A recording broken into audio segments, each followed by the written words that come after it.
Je ne voudrais pas terminer ce point sur le rayonnement, notamment culturel, sans dire un mot également des pays qui, eux, ne sont pas de la francophonie. Enfin, ils sont de la francophonie, mais ils sont plus que de la francophonie. Ils font partie du territoire de la République française, qui sont les départements ou les territoires d'outre-mer. Je rappelle que 2,7 millions de nos compatriotes, c'est-à-dire quand même 4,5% de la communauté nationale, vivent dans les départements et les territoires d'outre-mer. Vous voyez ici, en haut, de haut en bas et de gauche à droite, Saint-Pierre-et-Miquelon, la Martinique avec la montagne Pelée, le pic du Maïdo à l'île de la Réunion et puis les îles des Saintes au large de la Guadeloupe.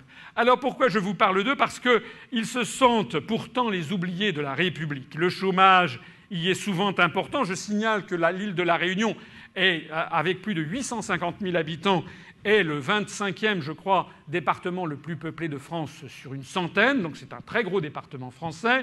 Le chômage y est important. Les dirigeants français n'en parlent jamais ou pratiquement jamais. Et ils préfèrent vanter notre solidarité avec les Slovaques ou les Lettons. Je rappelle que l'Union européenne qualifie les départements d'outre-mer de régions ultra-périphériques. Et pourquoi donc ? Pourquoi donc l'île de la Réunion, qui est française, comme vous le savez, depuis 1638, c'est-à-dire avant la mort de Richelieu et de Louis XIV, qui est française avant les villes de Lille, Courtrai, française bien avant la Savoie ou le comté de Nice, qui sont françaises depuis 1860. Eh bien, pourquoi cette île de la Réunion, comme d'ailleurs la Guadeloupe et la Martinique, qui sont françaises depuis à peu près la même période, pourquoi serait-elle considérée comme des régions ultra-périphériques par rapport à la Slovénie ou à Chypre ? C'est d'autant plus absurde à une époque où tout, avec Internet ou les communications, désormais, les mêmes nous disent que les distances ont été abolies. J'insiste aussi sur le fait que les territoires d'outre-mer ne sont pas dans l'Union européenne. D'ailleurs, ils s'y portent très bien. Je signale aussi au passage, c'est une curiosité, mais qui mérite quand même d'être rappelée, qu'il y a une collectivité française qui est sortie récemment de l'Union européenne, qui est la collectivité de Saint-Martin, qui est devenue collectivité d'outre-mer. Parce qu'il y a une vie après l'Union européenne. Hein. Le Groenland, par exemple, qui était un département d'outre-mer danois, eh bien, était membre de l'Union européenne à partir de 1972. Il en est sorti en 1994. Alors, sans tambour ni trompette, il ne faut surtout pas que les populations le sachent, mais donc c'est possible puisque ça s'est fait. Alors, j'insiste sur le fait que les territoires d'outre-mer ne sont pas dans l'Union européenne, et j'insiste aussi donc sur le fait que nous adopterons une grande politique de redynamisation de l'outre-mer, avec une augmentation de la présence de l'outre-mer français dans les grands médias nationaux. Je ne dis pas qu'il faut en parler tout le temps, mais on n'en parle jamais. Donc il y a quand même, on pourrait de temps en temps avoir des informations, des reportages sur la Guadeloupe, la Martinique, la Réunion, d'autant plus qu'il y a beaucoup de Français originaires de nos départements ou territoires d'outre-mer qui sont présents en France métropolitaine.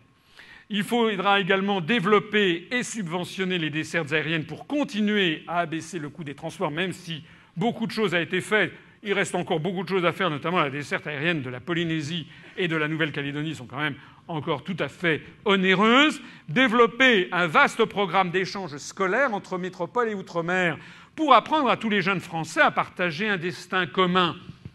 Pourquoi n'y aurait-il pas de temps en temps des écoles de France, je ne sais pas, moi je pense au Cher, ou je pense à la Seine-Saint-Denis, ou bien je pense aux Hautes-Alpes, qui auraient droit à aller passer 3 mois avec un échange avec par exemple, une classe qui se trouverait à Papeete, ou bien à Nouméa, ou bien à Saint-Gilles, ou à Saint-Leu, ou à Fort-de-France. Et réciproquement. Développer des activités productives sur place, promouvoir nationalement ce que j'appelle le beau modèle réunionnais. Parce que c'est un beau modèle que nous avons. Je ne sais pas si parmi vous certains connaissent l'île de la Réunion. C'est un modèle où des Français de toutes les ethnies, de toutes les religions ont bâti depuis maintenant donc plus de 370 ans une société, alors évidemment, je n'ignore pas l'origine, l'esclavage, etc., bien entendu, mais enfin tout ceci est maintenant fini depuis 1848. Edmond Albius, l'inventeur de la fertilisation de la vanille, était un esclave de l'île de la Réunion, comme vous le savez, il avait été affranchi d'ailleurs vers 1830. Eh bien, donc, nous avons dans cette île une espèce de petit microcosme, au sens étymologique du mot microcosme, un petit monde, un microcosme du monde du XXIe siècle.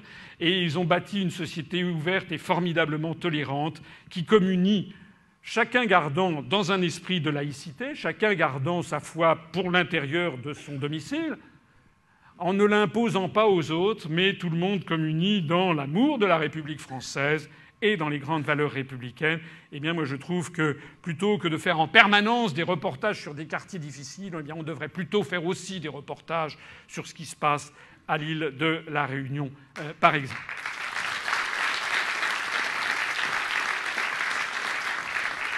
Et puis je terminerai sur l'outre-mer en disant qu'en recréant le franc, la République française ne fera que réunifier son propre dispositif monétaire.